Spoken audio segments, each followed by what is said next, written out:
How to do blank comment on Instagram. Hello everyone, welcome to this channel. I'm Emily and I'm here to help you out today. So without any delay, let's get started. First of all, on the Instagram application on your device over here.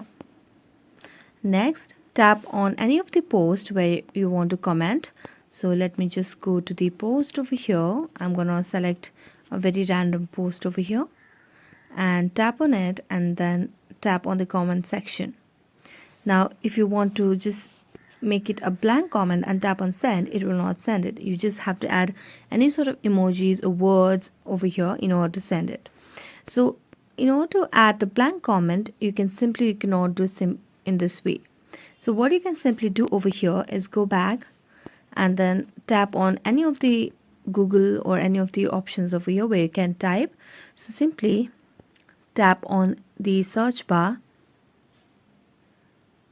and then create a bracket and then create space and then again create a bracket and then copy the listings that is inside the bracket, copy and then go back to the comment section in your Instagram and then here just paste it and as you tap on paste, you'll be able to send and you'll be able to comment it on your Instagram. So that's it. Thank you so much for watching this video. See you next time.